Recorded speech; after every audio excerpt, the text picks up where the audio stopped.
Yeah, Brett's looked really good the last couple days. We did the 2-minute drill. I think it was yesterday. Hit one from 52 and 59, which was really encouraging to see. The performance there against Arizona was disappointing on the block field goal specifically.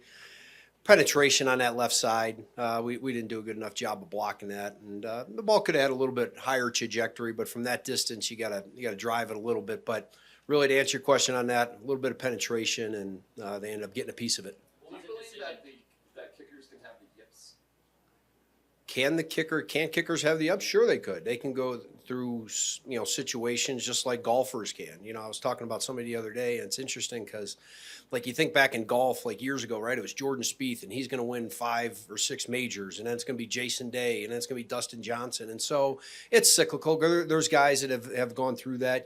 I just come to mind like a guy like Graham Gano, who went through some stings in Washington and Carolina, and he's obviously done a great job with the Giants, but Brett's done a good job. Like I said, that performance was disappointing, and it was not indicative of what we have seen the last couple weeks. How about this? How do you coach confidence? Well, I think confidence comes through repetition and just building upon in anything that you do. You build confidence by what your eyes see, and my eyes have told me that he's done a very good job in the situations that we've given him out here, especially in the 2-minute situation yesterday. How is now the right time to just have one kicker on the team? Well, Elliott ended up getting hurt, and so with that injury, and that's an unfortunate thing because that competition was close. So the best thing that Elliott can do is attack his rehab and be ready in whatever situation. So I spoke with him, and his spirits are good, but he's got to get healthy first before we can have any other discussions. Sean said yesterday that kick was a day-to-day thing, and you just keep an eye on the 7 other competitions. That's out there. Sure. So how much sports psychology do you have to do now with just Brett to say, hey, you got to block all that out? Yeah, well, that's like any position, right? So there's competition at every spot.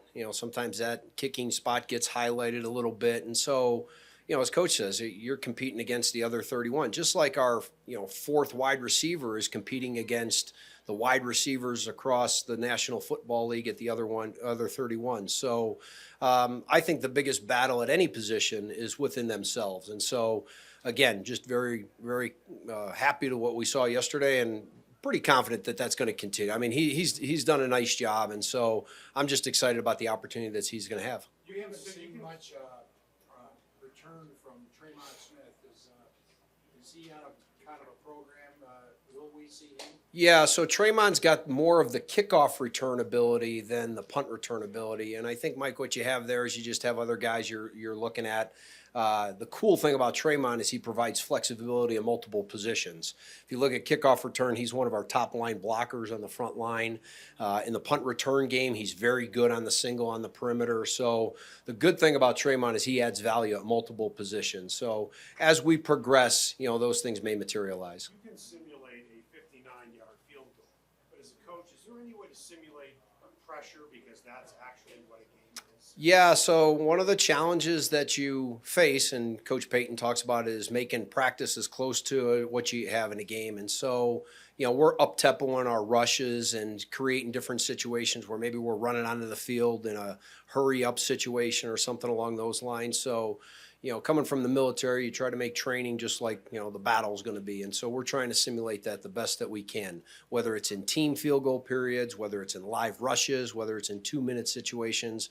But at the end of the day, it comes down to key kicks, right? People see what happens on Sundays, and those are the key kicks that you're counting on those guys to make. Just a few more questions. Montrell got a few cracks there at punt return. First of all, how do you think he did? And second of all, as you're evaluating these guys, what do you like about giving them multiple chances in the game as opposed to kind of rolling through? So twofold there. I thought Montrell did a really nice job in the game. You think about they had a 40-yard punt. He catches it, returns it for 18, gives us excellent field position. I thought he did a very good job there. The other one was when there was a pooch punt going in, he did a good job of distracting their gunner, their flyer coming down to force the touchback. So very encouraged what he saw. He shows the athletic ability that we have seen. Your follow-up question about the guys, as coaches, we're trying to give our guys the best opportunity. And so we've got a handful of guys out there that we're going to look at Obviously Marvin, who's coming off the injury, is another guy that we're going to give reps to. So there's just a balancing act there. Ben, you mentioned military a minute ago. Back in June, the U.S. Army's recruiting arm tweeted out a video of you guys using U.S. Army technology. I think it's called Go Army Edge. Sure. Yep. Just describe a little bit about. Yeah, just basically it's a simulation app that we've used. We have a great space. We're fortunate here. We've got great resources. So Go Army Edge is a platform that we use.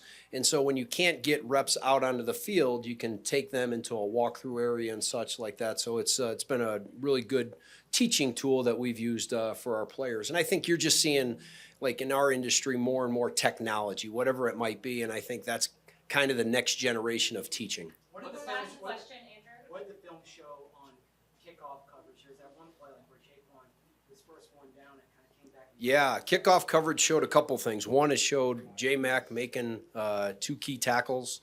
It showed physical play by 32, who did a really nice job. And so we want to give those opportunities. You just have to balance it with what's going on in the parameter of the game. But, that's how players are going to get noticed, is by giving them an opportunity to make a tackle. And so, that's why we're putting the ball into play, again, within the parameters of the game, so that those players can, like J-Mac, can go out and display their skills. So that was a positive play for us.